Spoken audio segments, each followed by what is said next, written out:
Welcome back to Beanbag Talk. Kali ini ketemu lagi sama aku Kiko. Aku Vivi. Aku Vero. And come sit with us. Beanbag Talk. Oke. Tadi kan kita udah ngobrol tadi sih. Di episode sebelumnya kita udah ngobrolin tentang confidence. Yap. Dan confidence itu pasti muncul nggak mungkin gitu aja. Ya. Ini lagi bridging, lagi berusaha nih. Biasanya berangkat dari sebuah frase yang namanya inner child. Apa sih yang dimaksud dengan konsep inner child? Inner child, anak di dalam. Wah. Anak di dalam posisi dalam. Anak di dalam anak, nggak tahu deh. Inner child. Inner child. Anak dalam Anak di dalam. ya. Oke. Inner child, ya itu anak di dalam. Inner Oke. child itu lebih ke Anak kecil di dalammu gitu ya. Itu Sisi bener kan? sisi kekanakan dalam diri kita yang sudah bukan anak kecil lagi. Semua orang pasti punya inner child kan? Pasti. Ya. kayak core memory ya. Core memory itu yang ada dalam sebuah inner child, itu dalam frase inner child. Core memory kalian paling muda itu umur berapa? 3 tahun. Oh wow. Apa itu yang kau ingat 3 tahun itu? Aku playgroup. Oh, oke. Terus temanku ngompol. So cute. Terus aku jarang masuk kelas. Aku cabutnya dari playgroup, cabut kelas. Setelah itu nggak pernah cabut lagi. Karena pengen. Ya itu core memory yang paling muda. Iya. Aku mungkin kayaknya umur 4 tahun kali ya. Oh, oke. Apa itu? Atau umur berapa ya itu? 4 tahun kayaknya. Aku digundulin. Ya digundulin. Oh, karena- anak kecil emang iya kan? Kalau di Ambon itu kan anak semua digundulin Tapi kayak 4 waktu tahun. kecil. Iya. Enggak Di 4 tahun nggak Nggak tahu gede? digundulinnya Ada karena itu. Karena di Sakit. kepala itu ada banyak bisul. Oh, Jadi alergi disuruh kali Iya, ya. nggak tahu Iya. itu kenapa ya. Kenapa, Bro? Bro, kasih tahu. Bisul. Oh, jadi digundulin. Iya, jadi digundulin. Aku inget lagi. Ingat ya? Kalau aku tuh mungkin udah gede ya, kayak umur TK itu berapa ya? 5-6 tahun ya. 5-6 tahun. My first day of school. Oh. Ingat ya. Papaku nganterin aku itu. Jadi hari itu kita pergi, dia kayaknya janjian sama temennya ya. Dan temen itu jadi berteman sama aku sih, si Emmy namanya. Hai Emmy, kalau nonton. Hai, si Emmy. Jadi kita jemput Emmy dan papanya dan kita pergi ke sekolah sama-sama. Hari itu my first day of school. Itu sih ingetnya yang paling muda ya. Ada orang yang bisa inget sampai umur setahun. Wow. 2 tahun itu. Tapi aku ingetnya fragrance. Oh, Aku dimandiin pas bayi, aku umur yang pakai nice. Sebamed aku pas kapan? Iya, aku inget. Wow, Iya. hebat. Iya. Wow. Jadi kalau tiap kali aku cium Sebamed tuh kayak aku kayak Ya, that memory I ya, have a inget ya. memory which I didn't Nice. see anything, but I can smell it gitu kan. Yep. Itu core memory termuda aku. Nah, ini kan kita masuk ke inner child yang bentuknya dari core memory juga. Apa sih dampaknya kita ngeabain inner child kita dalam kehidupan sehari-hari? Berat. Berat. Dampaknya apa ya? Dampak mengabaikan inner child. Yang pasti negatif. Karena Iya. kalau menurut aku sih karena ya inner child kita itu pasti butuh dikasih makan juga, butuh diperhatiin. Dalam tanda kutip ya masa anak kecil nggak dikasih perhatian. Dia craving for that kind of attention yang kita dulu nggak dapetin dan kita harus fulfill itu dari kita sendiri. Ya. Dan banyak anak kecil yang nggak dapat perhatian juga, Iya. ya kan? Iya. Yang outcome-nya pas udah gede jadinya belok-belok mana-mana. Iya. Kayak kita tahu ada anak yang tidak dibesarkan dengan figur ayah di rumah. Iya. Akhirnya kan bisa, misalnya anak perempuan, jadinya dia bisa kemana-mana lah, maksudnya berhubungan dengan Nyari, laki-laki ya, atau nyari mencari figur ayah. ya begitu juga dengan anak laki-laki yang tidak dibesarkan dengan ibu juga begitu ya. Jadi jika itu diabaikan, jadi gini, ketika kita bertumbuh dan kasih sayang seorang anak itu kan memang hak dia. Betul. Dia berhak mendapat kasih sayang dari orang Betul. tuanya, regardless orang tuanya posisi apa dan segala macam situasi seperti apa. Tapi sebagai anak dia berhak mendapatkan itu. Betul. Dan anak-anak yang tidak mendapatkan haknya itu, akhirnya itulah yang membuat trauma kayaknya ya. Iya. Dan itu jika tidak dia deal dengan baik dan benar, atau dia aware bahwa itu sebenarnya sesuatu yang dia craving karena dia tidak mendapatkan, jadi dia melampiaskan ke hal-hal yang lain. Betul. Bisa saja negatif, bisa positif. Kalau dia memang pergaulannya benar, bisa saja itu jadi positif. Bisa. Tapi kalau pergaulan yang salah, jadinya hal yang salah. Ya nggak sih? Iya. Kayak gitu. Karena kadang, iya benar, kadang orang nggak sadar bahwa dia nggak aware kalau dia craving the memory or the love or whatever it is. Inner child-nya tuh belum penuh dengan Iya. apa yang seharusnya anak-anak itu dapatkan gitu ya. Dia belum selesai lah ya jadi Dengan anak. masalah Ya nggak sih? Iya, dia iya, yang pas iya. kecil itu. Iya. Atau ada anak-anak yang dari kecil karena susahnya hidup orang tua dia harus bekerja. Iya. Dari dia umur kayak 4 tahun, 5 tahun, sementara anak-anak lain main, dia kerja. Ya kan itu kan juga Salah satu bentuk bisa, memory yang membentuk inner child dia iya. juga tidak fulfilled. Dan itu bisa jadi ketika anak itu besar memang dia menjadi seorang pejuang bisa, Iya. tapi juga bisa jadi ketika dia punya semuanya dia malah Jadi letoy. iya atau ya. Ya benar-benar. Dan itu jadi kayak salah satu pembeda juga nggak sih, dimana kita bisa ngebedain inner child yang terluka dan yang sehat. Karena ketika ini kan dari tadi kita ngomongin yang terluka semua kan. What if kondisinya inner child itu sehat? Outcome-nya itu seperti apa? Kalau dia berarti anaknya itu akan menjadi orang yang positif, periang, mudah memaafkan, punya confidence level yang tinggi, menjadi gampang bergaul, ya hal yang positif lah ya. Iya. Yang gimana sih kalau ketemu orang positif tuh seperti apa ya? Cuman nggak menutup kemungkinan untuk orang-orang yang punya inner child yang terluka untuk bisa menjadi positif juga kan outcome-nya. Betul. Jika dia mencannelingnya dengan cara positif, itu pasti akan come out positif. Bisa. Atau sebaliknya. Atau sebaliknya benar. Even aku sempat mikir juga sih kalau misalnya nih orang punya inner child yang oke, tapi kalau dia deal with it, dia mengikuti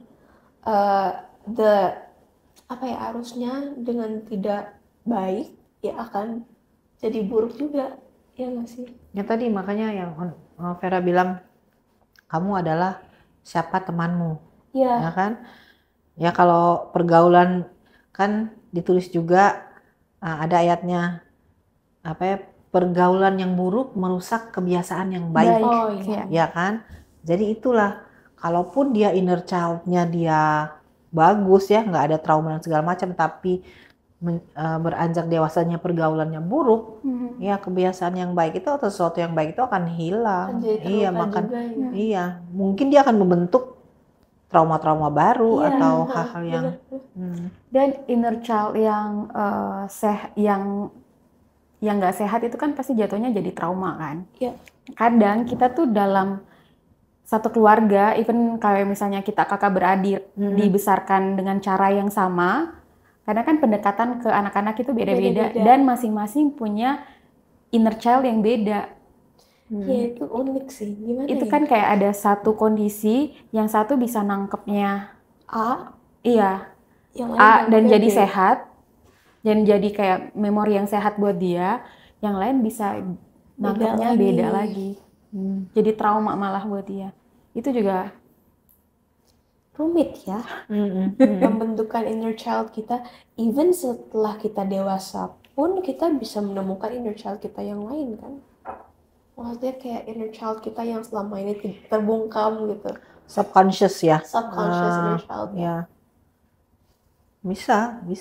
Kan gini, sebenarnya kan dari kecil hingga dewasa kan banyak peristiwa. Ada yang kita ingat, ada yang kita nggak ingat. Ya, bisa saja tiba-tiba apa yang terjadi dahulu itu waktu kecil keinget ketika kita dewasa. Karena ada Ya kan? triggernya. Itu ya biasanya ya. Biasanya kayak gitu, Kayak, kayak ya the ampun, feeling ternyata atau nggak mungkin Iya. mungkin nggak persis kejadiannya, tapi Tapi the feeling-nya. yang brings back the memory of that childhood or inner child yang berusaha untuk ayo dong lihat gue dong, give me attention, fulfill me gitu.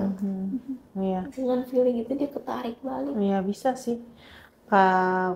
Sesuatu yang mungkin nggak disadari dulu dari kecil beranjak remaja, beranjak dewasa tuh nggak sadar tiba-tiba ya itu ya ke-trigger sesuatu. Oh ternyata dulu begini ya, aku punya memori ini atau aku punya pengalaman ini gitu ya. Dan kalau itu sesuatu yang baik sih menyenangkan, tapi kebayangnya itu sesuatu yang buruk, menyeramkan. Horor tante. Iya. Tapi iya itu berarti kayak inner child yang terluka pasti akan butuh disembuhkan kan.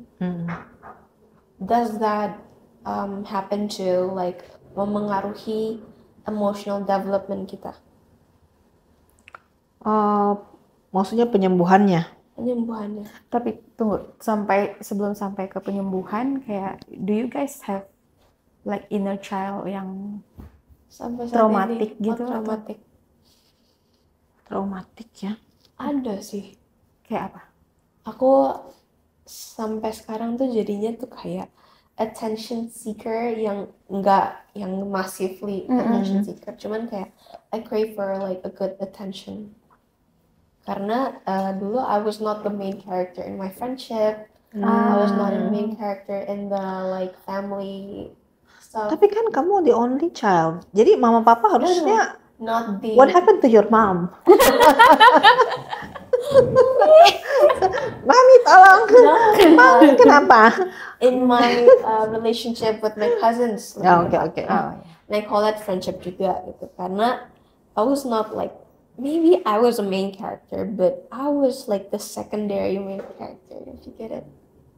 Jadi kayak I want that same treatment, I want that same attention, I want the same eyes on me as what they do to my friends, my other friends. Gitu. But why you didn't get it? I don't know. Okay. Mungkin karena aku dulu sangat tidak confident. Aku sangat insecure about everything that I have, everything that I do. I see it wrong. Really? Ya, itu dari aku SD, even TK. And I see like, aku ngebandingin diri aku sama orang lain terus gitu loh. Kayak misalnya, ini aku lagi duduk lagi di meja kelas nih, makan siang. Aku nunduk, ih paha aku gede banget. Teman-teman tuh cuma segini. Oh. Terus kayak, You're comparing ya, padahal belum tentu paha dia kecil juga. kecil sih memang. Oke, jangan lihat dia, lihat yang lebih besar. Oh, oke. Iya, jadi aku dari wow. kecil tuh udah comparing myself dari kecil banget, udah comparing myself to others dan selalu ngerasa kayak I'm not enough. Ya. Yang bikin aku jadi kayak bertumbuh dengan perasaan yang sama dan mencari-cari cara untuk kayak get that attention that I needed when I was back in that age gitu. Aku pernah dengar kisah yang mungkin mirip-mirip. Jadi dari generasinya Kiko, your generation tuh kayak memang mereka tuh comparing themselves, Competing ya. iya, sama orang lain. Aku pernah dengar cerita aku nggak bisa mention, ngomong ke aku kayak dia tuh kalau tiap selesai liburan, dia tuh kayak nggak mau masuk sekolah sampai mungkin sebulan berlalu gitu, karena setelah liburan sekolah, apalagi liburan akhir tahun, setelah masuk sekolah tuh teman-temannya pada saling cerita tentang kemana mereka pergi. Iya. Jadi kayak misalnya aku pergi ke sini, aku ke luar negeri kemana, dan sementara dia tuh nggak bisa yang liburan kayak gitu. Iya.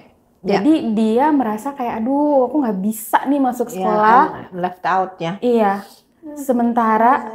Sementara kayak ceritaku tuh kayak nggak menarik, liburanku tuh kayak nggak menarik, sementara semua orang ini. Jadi itu yang bikin dia dari SD pun tuh dia udah pikirannya kemana-mana. Aku dulu inget waktu SMP, SMP. Aku pergi ke rumah teman. Terus entah gimana kita pergi ke cemetery. Dulu di Ambon itu ada yang namanya kuburan Australia. Jadi itu cemetery-nya tuh Dekat rumah. dekat rumahmu ya. Bukan suami. Dekat rumah suamimu ya. Dan itu kuburannya cantik banget. Ya kuburan orang bule ya. Jadi beda. Nah, kita tuh nyusurin itu batu-batu nisan, dan batu nisan itu semua ditulis pakai bahasa Inggris. Aku bertiga nih, 2 temanku ini udah bisa baca dan ini artinya, sementara aku masih nggak ngerti bahasa Inggris. Ngerti lagi. Jadi aku gini, ya ampun mereka bisa baca, ini artinya apa? Tapi buat aku ya udah, aku merasa aku nggak bisa bahasa Inggris. Aku nggak ngerti, teman-temanku bisa dan ya mereka bisa. Oh iya, jadi mereka komentarin gitu, sementara aku cuma diem. But that's it. Iya. Nggak ada, maksudnya itu memori yang aku masih ingat. Mungkin menghubungkan bahwa aku saat itu nggak bisa, nggak tahu, dan itu mungkin juga yang memacu ya. Ketika di sekolah, oke, gimana caranya aku bisa sama seperti mereka. Tapi itu bukan itulah sebenarnya penyebabnya, cuman itu memori itu ada. But for me ya udah gitu loh. Anak sekarang mungkin enggak ya, mereka enggak sampai di situ, mereka kepikiran terus ya itu artinya ada yang sampai enggak pede karena ternyata nggak bisa jalan-jalan ke luar negeri, atau ada anak yang karena orang tuanya nggak bisa ngajak setiap weekend nongkrong ke mall, jadinya mereka kayak minder dan segala macam. Ya perbedaan generation how the generation ini ya bertumbuh yang berbeda itu. Look-nya berbeda. Ya itu sih. So Karena pas zaman aku tuh, aku nggak tahu ya pas zaman Yosfi gimana. Zaman aku tuh kayak sebagai anak-anak kita tuh nggak terlalu compete with each other karena kita main bareng. Kita maunya tuh kita do something bareng, seseruan bareng. Ya, lebih fokus ke seseruannya. Instead of kayak nggak ada tuh kayak dia punya barang A, aku nggak punya. Itu nggak ada. Beda sih. Beda ya. Kayak dia nggak punya, dia nggak pakai apa sih anak zamanmu itu? Kayak jam tangan. Yang plak itu. Apa itu? Itu. Yang apa jam tangannya? Swatch, bukan. Ya. Bukan ya. Yang pas TK tuh jadi jam tangannya kaku gitu kan, dipukul terus dia langsung melingkar. Nggak tahu. Zaman gue TK dan SD, tas presiden.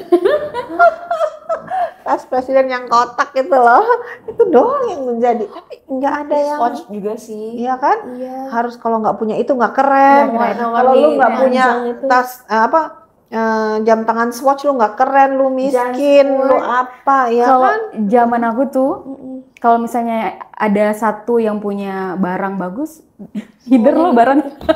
Oh gitu. Di pertemananku ya kita ngindar. Jadi dulu aku kayak temanku punya tas yang ada bonekanya di belakang, aku punya tas yang ada jamnya di belakang. Itu kita bisa saling tukar-tukaran. Atau sepeda main. Kalau ada yang punya kayak Nintendo, ya udah kita main ke rumahnya aja.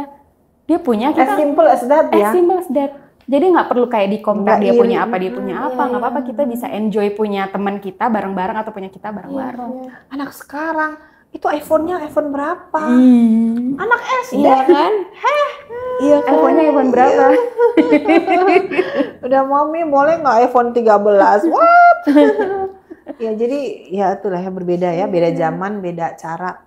Dan yang men-trigger adanya luka ketika masih kecil ya mungkin hal seperti itu. Dan gimana ya, maksudnya balik lagi ke pertanyaan yang tadi, dengan memori-memori yang sebanyak itu, selaksa memori yang ada dalam diri kita masing-masing, how to deal with those inner child yang mungkin torn, yang mungkin terluka, dan proses penyembuhannya. Penyembuhannya gimana? Mungkin starting dari yang tadi Yusifi bilang tentang aware dulu. Aware ya. Iya, karena kadang tuh kita malah nggak tahu kalau itu kita salah satu bentuk inner child yang terluka ya. Iya. Iya lagi. Setelah kita aware, ya tadi Vera bilang. Ya, aku lanjut. Aku jadi host aja di sini. Jadi Ya. gimana Kak? Gimana menurut kakak? Kakak Vera yang tadi Vera bilang kembali ke Tuhan, ya kan? Setelah kita aware, karena hanya Tuhan yang bisa menyempurnakan ya. Dia yang menciptakan kita, dia yang tahu apa yang kita butuhkan, Iya. apa yang terjadi dalam diri kita. Jika kita kembali kepada dia, pasti dia akan berjalan keluar. Benar. Satu lagi mungkin forgiveness. Ya, Ya, itu kita banget. kemarin bicara soal forgiveness ya. Kapan itu? Ada Episode. Tapi episode di kedua. episode Iya. tentang keluarga, itu forgiveness dalam keluarga. Forgiveness memang itu kemarin aku dengar bukan podcast ya, series di YouTube Dr. Gary Chapman. Dia bilang forgiveness itu bukan berarti you will forget. Forgiveness itu tidak berarti you will forget, terus tidak mungkin juga berarti bahwa itu akan merubah apa yang terjadi dulu. Betul. It will still the same. Tapi sebenarnya yang dirubah kan dirimu.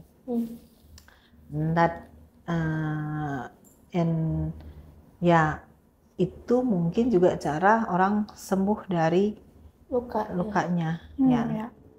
Memang. Dan sorry motong-motong. Go ahead. Setelah ada stage forgiveness, kita akan masuk ke stage gratefulness. Ketika kita grateful, ini aku baru dapat dari psikolog aku sih. Ketika kita grateful, kita akan bisa merasa lebih baik tentang diri kita sendiri. Benar banget. Dalam sisi apapun. Benar banget. Even terhadap orang lain juga begitu. Karena kita grateful for what we have. Iya. For everything that we have, even the bad ones and the good ones. Kita grateful for it and it will make us feel good. Iya, itu yang banyak juga kayak kita orang dewasa suka lupa ya. Ketika terlalu banyak hal yang menjadi masalah dalam keluarga lah, dalam pekerjaan dan segala macam, kita lupa untuk bersyukur. Ya. Padahal ya itu tadi, bersyukur itu bisa membuat kita menjadi lebih benar.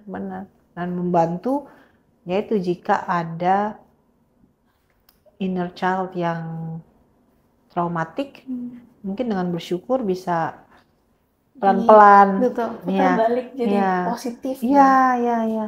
Exactly. Keren ya generasi mereka, kayak tadi Kiko bilang kan. Menurut ini aku baru dapat dari psikolog aku. Zaman kita, kalau misalnya kita punya trauma kayak gitu, kan kita nggak tahu ya. Itu bukan suatu hal yang biasa untuk ngomong ke psikolog dan ahli ya. Profesional. Iya kan? Iya. Karena masih tabu ya dulu. Iya. Nah, makanya dulu teman kita adalah terapis kita. Right? Atau kayak teman keluarga, orang-orang terdekat. Atau kakak adik kadang-kadang. Iya. Jadi salah satu prosesnya juga itu harus punya teman sharing sih.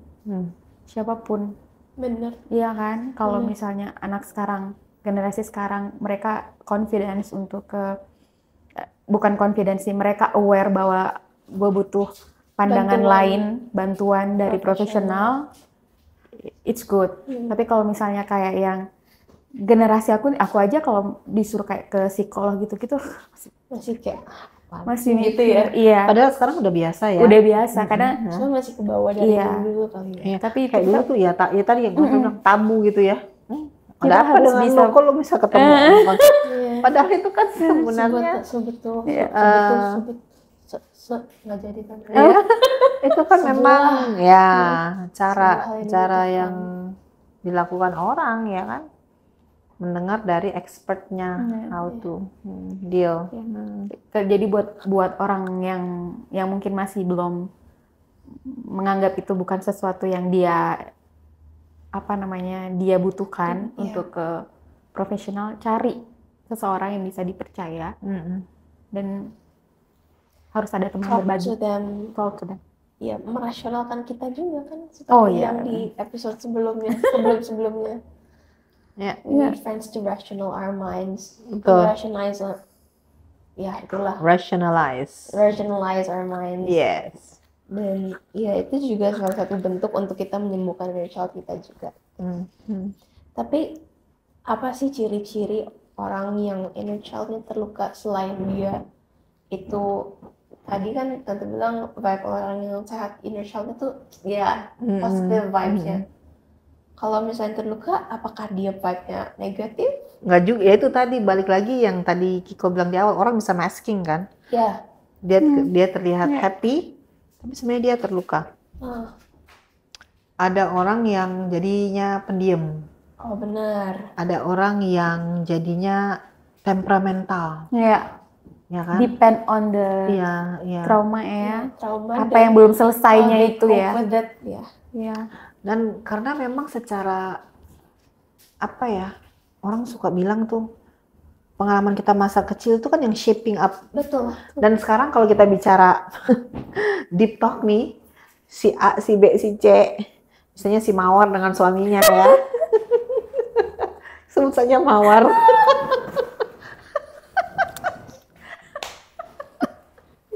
Tawain apa sih? Kan kita selalu bilang itu dia mungkin ada trauma-trauma masa kecil yang tidak terselesaikan sehingga terbawa di kehidupan rumah tangganya. Betul. Gitu. Dan itu terjadi di kehidupan rumah tangga si Mawar ini sih. Ada teman gitu. Oh, ada temen. Temen tante. Jadi Nggak, tapi itu Kiasan lah ya.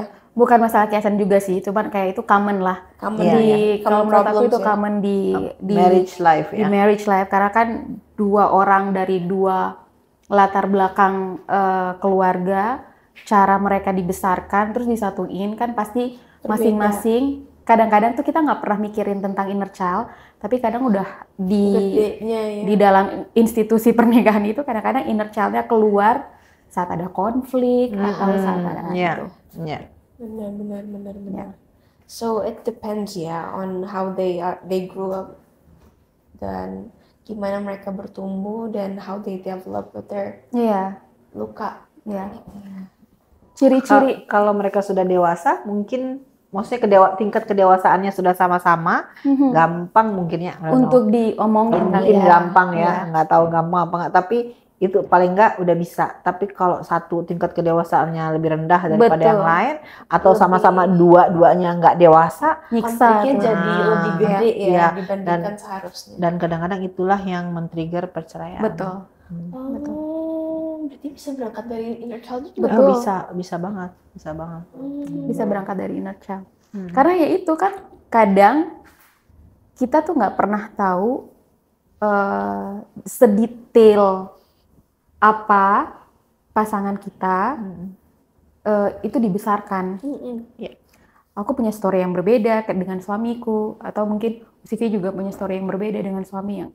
Jadi itu kadang-kadang tuh kalau kita nggak terbuka dan ya itu tingkat kedewasaannya tidak cukup matang, itu bisa jadi chaos kan, bisa jadi konflik. Banget. Ya. Tapi gimana kalau misalnya trauma kita itu benar-benar ngebentuk inner child kita yang kebawa sampai kita dewasa? Trauma kita. Aku sharing pengalamanku ya. Boleh. Itu dulu kali ya. Jadi pas lagi kecil, aku susah gini ya. Aku merasa aku punya masa kecil yang indah. Sampai remaja. Sampai aku remaja. Karena dulu tuh tahun 99 kan ada kerusuhan konflik sosial kan di Ambon itu 6 tahun. Nah, aku kan dan aku juga beda usia sama kakak-kakak kan cukup jauh. Jadi saat konflik terjadi tuh aku umur 14. Jadi aku masih teens lah ya, masih remaja banget. Sementara mereka tuh kan ada yang udah kuliah, ada yang udah pada gede-gede lah ya. Udah dengan dunianya sendiri lah. Jadi kami tuh ada kebiasaan di rumah, jadi tiap hari makan harus bareng-bareng kalau malam. Karena siang kan masing-masing kan aktivitas sendiri-sendiri kan. Malam itu harus sama-sama dan masak tuh 2 kali, siang sama malam. Jadi malam itu quality time keluarga. Bener. Buat masak bareng-bareng. Masak bareng-bareng terus makan bareng-bareng terus kayak bokap tuh suka nanya satu-satu. How was your day? How was your day dan segala macam. Nah, kakak-kakak tuh kan udah cukup udah dewasa lah ya. Jadi mereka punya pengalaman itu tuh lebih banyak dari aku. Waktu konflik terjadi di Maluku, itu kan di rumah kan tiba-tiba banyak orang. Ada lebih dari 30 orang satu rumah. Iya. Jadi kebiasaan itu tuh tiba-tiba hilang. Gone. Iya. Tiba-tiba hilang. Terus kakakku married, terus aku pindah. Jadi itu kebiasaan yang udah nggak pernah ada lagi. Terakhir aku ngerasain itu mungkin sekitar umur 14 tahun itu. Dan itu sesuatu yang kayak aku nggak sadar itu sesuatu yang aku kangen banget. I miss it so much. Jadi kadang aku tuh beberapa kali pergi ke tempat tante dan omku karena aku merasa bahwa I found kayak That kind of peace. Iya. I used to. Kayak itu brings back the memory of kayak makan bareng-bareng. Itu peaceful banget kalau misalnya lagi bareng-bareng sama mereka. Itu sesuatu yang aku nggak tahu itu masuknya sehat atau nggak sehat. Trauma yang sehat. Ada trauma yang sehat.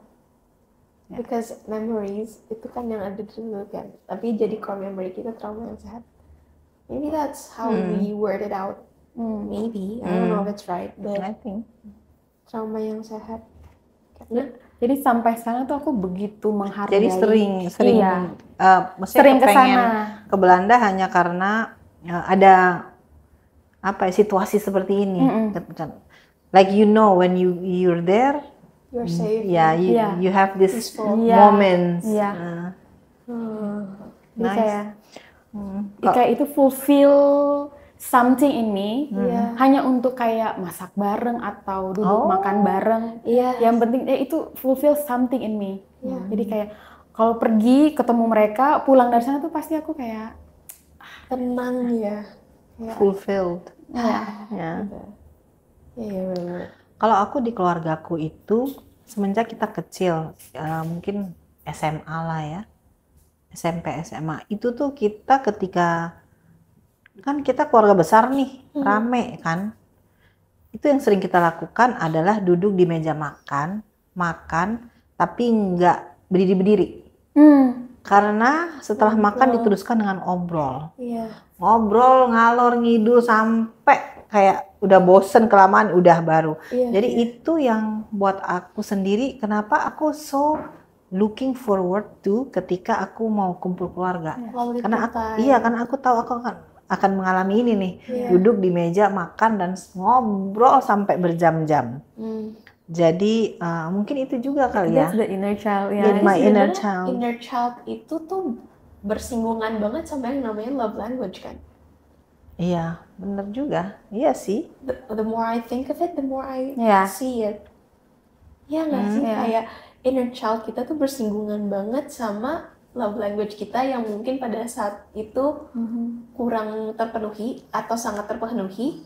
Sehingga kita akan bring back that kind of memory into our lives now, like our present lives, and we try to recreate it as what we used to do before.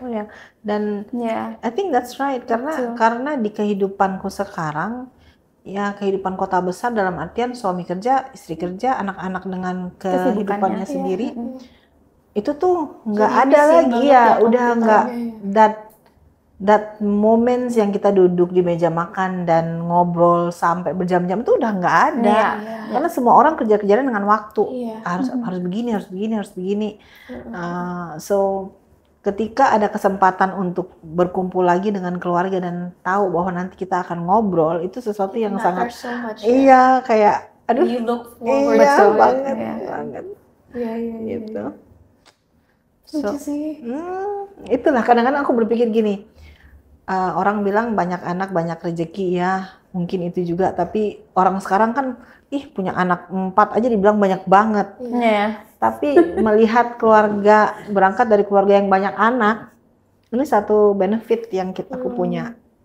Jadi aku bisa ngobrol dengan kakak adikku, dan mungkin terapi juga itu ya sebenarnya antara cara diri kita juga karena dengan berbagi cerita, berbagi kesulitan, mendengar advice, mendengar mereka yang berbicara, memberikan jalan keluar, itu mungkin juga salah satu hal yang ya apa ya, menyenangkan, membahagiakan tanpa harus membayar orang. Betul. Karena kadang kan kita bisa sharing banyak hal ke teman, ke orang terdekat, tapi once kita kumpul sama keluarga, apalagi kalau kakak beradiknya banyak kayak gitu, level trust kita kan pasti sama mereka beda kan. Iya. Jadi hal-hal yang mungkin selama ini kita masih agak nahan untuk cerita ke orang lain, bisa kita ceritain dengan Benar. Itu salah Luasan satu bentuk mereka. awareness about to our self compassion juga nggak sih? Ya, benar. Yang bisa membantu untuk menyembuhkan inner child kita. Iya. Yes. Spot on. Bisa. Tapi benar kan? Karena kayak the more we are aware of our self compassion and the way we be compassionate of ourselves, itu jadi kayak kita bisa semakin menyembuhkan diri kita yang dulu terluka mungkin. Ya. Dan jadinya sekarang ya kita bisa lebih berdamai dengan inner child kita. Ya, betul. Gitu. Nah, sekarang kita masuk ke pertanyaan yang lainnya. Kita nggak ada bridging kali ini. Gimana seseorang bisa menyeimbangkan antara menjaga tanggung jawab sebagai orang dewasa dan merawat inner child-nya dia yang ada dalam diri dewasanya dia. Berat lagi. Kadang Menyeimbangkan ya. kadang kan orang tuh kalau berat sisi sebelah, kalau berat ke inner child-nya sampai jadi kekanak-kanakan, kalau berat ke sisi dewasanya sampai lupain masa lalunya, melupakan dirinya dia yang perlu di-fulfill. Jadi kayak Membalance ya. balancing both of them in ourselves itu gimana sih sebenarnya? Kalau aku rasa ya, nggak tahu ini my point of view ya, POV. Kalau udah dewasa, I would say 80-20. Work on your 80% of the maturity of you being responsible. Dan kalau berkeluarga kan, misalnya dia suami, ya you have to be responsible for your wife, for your kids, children. Dan mungkin 20% bolehlah kalau kamu masih merasa inner childmu butuh sesuatu yang ya diperhatikan, mungkin boleh. Tapi sebagai orang dewasa, I think my point of view fokusnya ke ya kedewasaan itu, karena menjadi orang dewasa itu kan sebenarnya tanggung jawabnya semakin besar. Dan itu yang harus menjadi fokus karena that is now. Your inner child is actually in the past. Jadi work on that, but then put the biggest portion on now. But I have a different point of view. Okay. Aku ngelihatnya kayak kalau bisa sih di umur-umur aku kan mungkin belum sedewasa tante dan kakak kan. Jadi kayak aku ada waktu untuk fulfill my inner child dulu sebelum aku get into that phase di mana aku nggak bisa lagi. Mungkin bukan nggak bisa, tapi nggak selalu, sebanyak nggak kayak sekarang gitu. Kayak gue masih bisa nih, setiap kapanpun gue mau, ya gue penuhin aja kebutuhan inner child gue. Tapi maksudnya kayak I don't think inner child is a past because it always sticks with us. Even until the present us. Jadi it's inside of us karena namanya inner child, dan itu mungkin berasal dari masa lalu tapi dia akan terus terbawa sampai kita sekarang. Which is why I kinda have a different point of view on that argument. Dan ya selama kamu ada waktu dan ada kesempatan untuk jalan-jalan sama inner child kamu, and go with it. Dan ketika kamu harus mulai bertanggung jawab lagi dengan kehidupan dewasa kamu, go with it. Dan sembuhin kamu yang inner child kamu dengan kamu jalan dengan inner child kamu yang udah sembuh, dan kamu bisa melakukan semua tanggung jawab dewasa kamu dengan lebih baik. That's what I think about. Mungkin. Aku setuju dengan dua-duanya sih. Karena benar kalau misalnya di usia-usia kayak aku, kayak Usivi, itu kan prioritasnya sudah beda kan. Jadi memang boleh memberi ruang pada your inner child, which is bagus kalau kita aware. Ada hal-hal yang perlu kita selesaikan, atau ada inner child kita yang belum terselesaikan, bagus kalau kita aware, tapi ya itu balik lagi ke prioritas hidup saat ini. Karena bukan berarti kita stuck di kehidupan kita di masa lampau, tapi maksudnya karena kehidupan yang kita di masa lampau itu kan yang membentuk kita sekarang kan. Iya. Dan itu akan terus kayak tadi Kiko bilang akan terus jalan bareng-bareng sama kita. Iya. Tapi harus bisa set priority. Iya. Jadi List kayak of priorities. iya, karena kalau misalnya kita terus kasih makan inner child kita, kapan kita akan dewasanya? Iya, betul. Sedangkan kayak kita kan semakin hari akan semakin dewasa. berumur dan kebutuhannya banyak, tantangannya banyak dan segala macam. Jadi kita harus cepat-cepat bisa langkah kita tuh harus bisa disesuaikan dengan kebutuhan yang sekarang. And I do think that kita butuh kedewasaan untuk bisa aware about our Yes. age. Iya. Kalau kita tetap kekanak-kanakan the way we used to be, kita nggak akan tahu tuh kalau kita punya inner child yang terluka, atau yang sehat, atau yang kayak gimana. Dan kita nggak tahu cara kita harus develop with it gimana, how to cope with it, kita nggak tahu gimana. So it takes like a maturity, a big kind of maturity untuk bisa know ourselves better, know our inner childs that needed to be fed, dan gitu. Jadi kayak mungkin nyeimbangin masing-masing orang beda-beda kan. Iya, betul. Tergantung kalau aku melihat kedewasaan orang itu sendiri.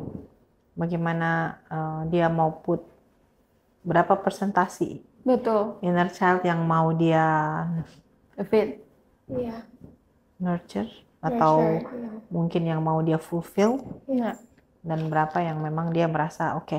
Bahkan mungkin ada orang yang bilang I'm done with my inner child. I mean I'm adult fully. Mungkin dia sudah selesai dengan fase banyak kan ada orang bilang dia telah selesai dengan dirinya sendiri. sudah berdamai. Wah, mungkin ya. Itu keren sih. Iya kan, Itu ada kayak kan stage atas Iya. banget. Iya. sih. kalau kita ngelihat sekarang blogger-blogger, oh ya dia udah selesai dengan dirinya sendiri sehingga dia bisa move on in life. Dan terus berlanjut dengan kehidupan present. Ya, Itu hebat itu ya. Iya. Yang sudah bisa selesai dengan Tapi ya namanya child itu pasti ada berat-beratnya juga kan. Karena ada orang yang kadang tuh yang tadi kita bilang kan kita harus aware kan, tapi kadang juga kita nggak tahu caranya gimana untuk aware bahwa Karena awareness itu akan datang sendiri, Kak. Kecuali dengan kita mencari. Maksudnya kita mencoba untuk kenal diri kita yang kita suka tuh apa. Awareness itu akan muncul dari belakang kita datang sendiri. Menurut aku sih gitu. iya. Jadi ada effort yang dilakukan, tapi that awareness will not come secara instan dengan effort itu. Ya nggak sih? Tapi pasti juga ada cara buat orang untuk tahu. Maksudnya kita juga bisa memberitahukan, ya kan? Banyak tuh orang yang bilang, oh ya kayaknya kamu harus, you need to see a counselor, you need to see a psychologist or psikiater, things like that ya, kalau memang yang udah berat ya. Tapi dia akan ada kok, aku rasa orang yang tetap kita harus kasih tahu bahwa they need to deal with something, and that something can be the inner child or whatever. I know people yang kayak punya banyak anger, punya banyak banget anger di dalam dirinya dan apa aja tuh bisa nge-trigger ya. So temperamental ya. angernya itu. Tapi sebenarnya kalau dalam kehidupan sosial dia kelihatan kayak fun banget, easy going, Sisi dirinya sendiri ya. Baru. Tapi ternyata dia punya banyak anger dan dia cuman ngeluarin angernya itu di situasi kayak yang konflik dengan apa, terus kemudian konflik kecil aja atau something kecil aja yang bisa memicu itu angernya untuk keluar tuh wah udah langsung kemana-mana. Dan setelah dirunut ya memang ada korelasinya dengan masa Masa kecilnya lalu. dia. Iya, iya. Mungkin dulu orang tuanya abusive mungkin, atau Nggak dikasih ruang untuk dia. nggak dikasih ruang untuk mengekspresikan emosi mungkin, atau ya kurang punya banyak waktu sama orang tua. Iya, bisa itu. Kayak gitu. Banyak banget faktornya ya. Iya, benar. Banyak. Ya. Yep. Hidup nggak selalu lucu, Tapi kita bisa selalu ketawa. ketawa. I think that's it for today's podcast. Thank you so much teman-teman udah temenin kita dan nonton kita. Thank you Tante Vivi. Thank you you. Kak Vero. Thank you guys and see you on the next episode. Bye. Ciao. Beanbag Talk.